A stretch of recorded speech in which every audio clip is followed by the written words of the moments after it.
Well, we got some news and speculation relating to Sonic the Hedgehog. Hello everyone, I'm OCDsaster, and this is OCDsaster Blue, my Sonic exclusive channel, where everything we do here is Sonic related. So if that sounds like something your speed, consider subscribing and checking out some other videos after this one. If you are a reoccurring viewer of this channel, you know that I talk ad nauseum on Sonic's 35th anniversary and the lack of content we have been given up to this point. Now, to be fair, Sonic's actual 35th anniversary is not until next month towards the end. I believe it's June 23rd, and we have a little bit longer for that. But I have been kind of a naysayer, a boo-hoo, putting a, wet blanket on things when it comes to announcing any Sonic titles and such as that. And I'm not saying that I'm completely changing my mind, but I do have some news regarding Sonic's 35th anniversary, and that is that they've officially announced a live Sonic concert starting in June. That's right, the official Sonic the Hedgehog Twitter announced that this Friday, actually, you can start purchasing tickets for the live Sonic concert tour celebrating the 35 years of the Hedgehog. And as someone that's actually attended one of these live concerts before, I gotta say, it's an absolute blast. If you haven't done it before, I definitely recommend it. The vibes are immaculate. Everyone there is just so friendly, and of course, everyone's a Sonic fan, so we all get along, and they do a lot of cool and hype things. And I just really encourage you guys. I'm not sponsored or endorsed by Sega or Sonic Team to tell you this. Just as a personal experience, I've gone and actually seen this. And I actually have some shorts up on the channel where I recorded some of the performances if you want to see that sometime. So now that is done. If you have a bingo card for what Sega and Sonic Team are doing for Sonic's 35th anniversary, you can mark off a live music concert. I didn't think this was happening because we're so late into it, but they're launching it at the start of Sonic's anniversary, so this is probably going to go on for a decent amount of time. So they're starting to ramp up. We're getting closer to June, and it seems like they are actually starting to pull off the brakes, if you will, for some of this Sonic news and updates. In addition, this is a minor update, but the Asphalt Legends, I believe is what it's called. It's like a racing game. They're doing another collab with Sonic, so that is coming out in celebration for Sonic's 35th anniversary. I am not super excited about this one. This one doesn't get me, any emotion one way or the other. It's just a very cheap cross-marketing sort of opportunity that they're doing. So this one is just kind of like a small little update. But they are indeed starting to trickle things out. Now we move over into more speculative stuff. The things that I talked about before were confirmed announcements from respected parties and the actual, Sega, Sonic Team, and what have you. This one is a addition to the rumor of the definitive edition of Sonic Frontiers. As many of you are aware, there was a Korean leak of their copyright logs or whatever back in March, I believe, that had Sonic Frontiers definitive edition listed, and the internet, as it does, spread like wildfire. Everyone was talking about it, everyone was speculating, including myself, on what this could be, and Sega was quiet. There has been no announcement from Sega's Sonic Team about this definitive edition, so it was really just fans generating hype and, just working in an echo chamber where there hasn't actually been an official announcement, but everyone's expecting this, that, and the other thing. Well, a few days ago, there was a leak from a reputable source that said that they believe that the definitive edition is really just going to be the full packaged DLC and additions for Sonic Frontiers. But with that, you have to think, well, it was free for anyone, playing on the PlayStation, PC, what have you. So it's not really anything new, and we can all have access to that. You can literally buy Sonic Frontiers right now and then get the free DLC with it. So packaging it all together isn't really that enticing. And then the next part was that it will be for Switch 2, a upgrade in visuals to be more like it's akin to consoles, essentially elevating the Switch 1 port of the game to something that's a little bit more tolerable to the consumer, and also including those DLC packages. And a lot of people are upset by this rumor if it is true. they're like, why even call it a definitive edition? And I hear what they're saying, and I agree this would be a little bit of a disappointment if this is announced and that's all that's coming with it. The DLC's already available. Just packaging it all together doesn't really do much. If they're not improving any of the visuals or the way Sonic controls for previous consoles, such as PlayStation 5 and stuff like that, I will in no way be purchasing this, especially if they try to resell it on these already existing consoles. I understand for those that want to play it on Switch, this is actually a big deal, right? Like, you weren't able to play a good version of the game on Switch, so having a Switch 2 version does make sense, but I hear when people say, why don't they just call it a Switch 2 edition or Switch 2 version?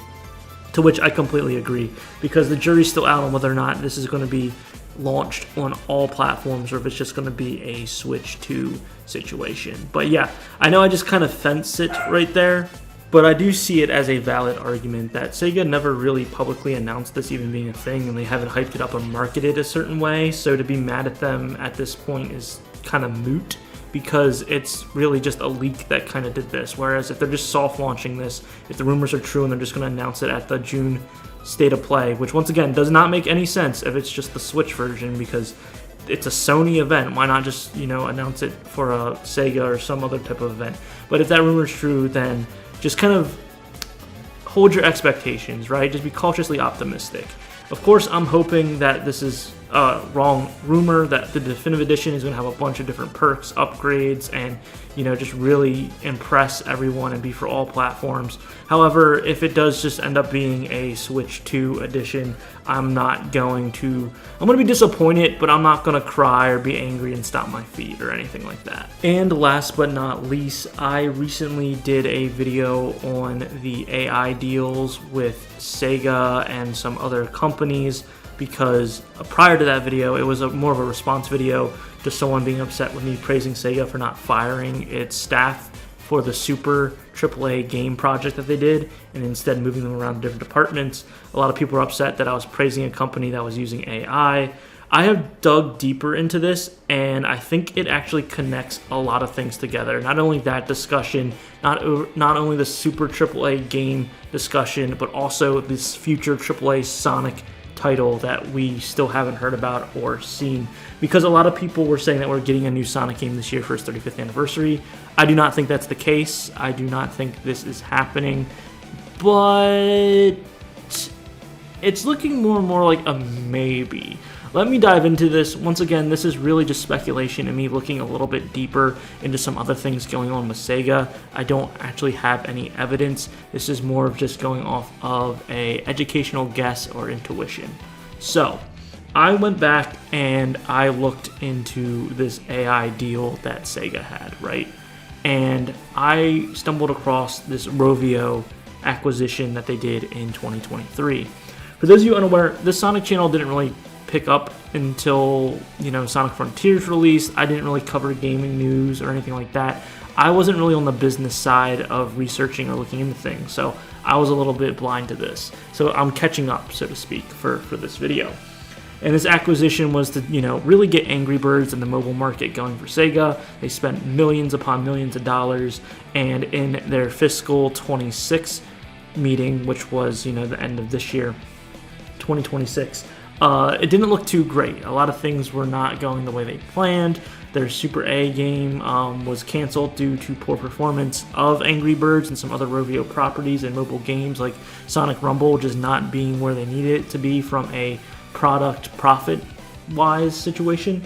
And a lot of this was AI. Not on the Sonic side, but Rovio definitely used AI to generate artwork for Angry Birds, for the marketing of Angry Birds, and it was very apparent, and they got a lot of controversy and a lot of backlash on it. And it seems like it's continuing, and honestly, guys, it's working. And I'll get into what this means for a AAA Sonic game in a second, because you might be a little bit lost. But I want to take a moment, take a beat, and really just say, the people, the consumers are actually making decisions, right? I know it seems kind of defeatist and kind of, very like small fish, big fish with these big corporations and companies, and seeing AI just push down our throats left and right. But we are fighting back in little ways, and we are speaking with our wallets. And by not supporting these AI initiatives and being, publicly criticizing of these companies, they're starting to take a look, right? They don't necessarily care until the dollar signs stop coming in.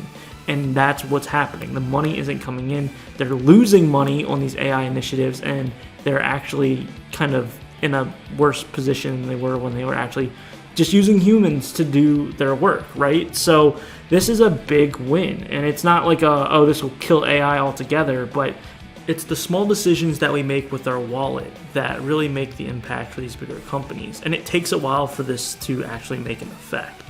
And you can even see it in other companies. Microsoft is now telling their employees to stop using Copilot because it's costing them too much money, right? It's now costing more money to use AI and replace the humans than it is just to hire people. Now, that might also have a little bit to say how little we're paying people to begin with, but that's a tangent for another day.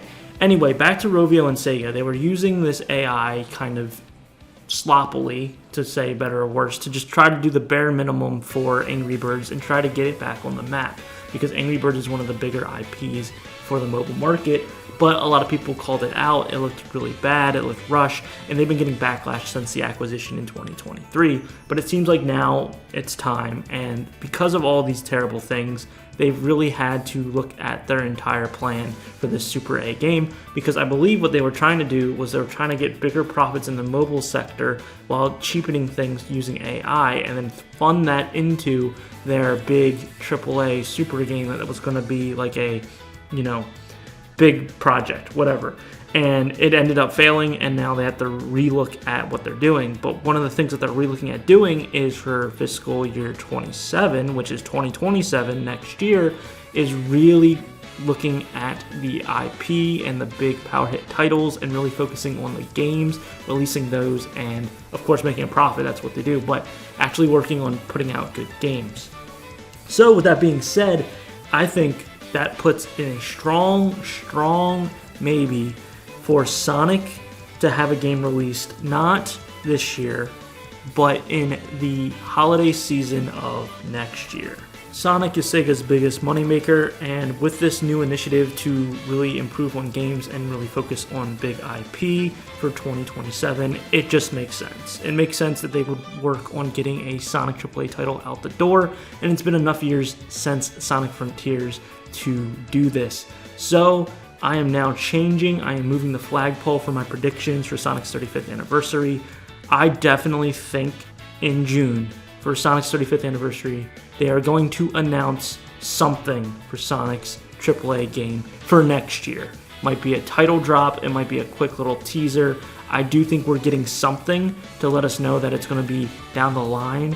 Then they're going to work on marketing tandem with Sonic Movie 4 in 2027, because Sonic Movie 4 comes out in March of 2027. They'll do the Year of Amy campaign, and then at the end of the year, in November, December, we will get this AAA Sonic game.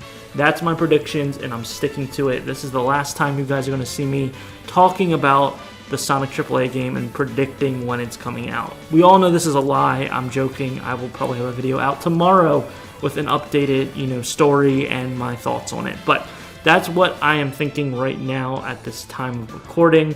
I do think we are going to get news of a Sonic game this year, but I don't think we're actually going to get one. With that, guys, I'm going to leave it to you. What are your thoughts on all of the news that has broken and the speculations that I presented? Are you happy about the Sonic Live music concerts coming back for his 35th anniversary? Do you care about the Asphalt Legends collaboration with Sonic? What are your thoughts on this Rovio AI Sega slop situation? And do you follow and subscribe to my speculation of the Sonic AAA game, in which I think because of the failing of this AI initiative and the marketing of the mobile games, and now focusing everything over to big IP launches and titles, we might be getting a AAA Sonic game sooner than we think. I would love to hear your thoughts and opinions down below. And with that being said, I'm OCDsaster, and I hope you have a super Sonic rest of your day. See ya.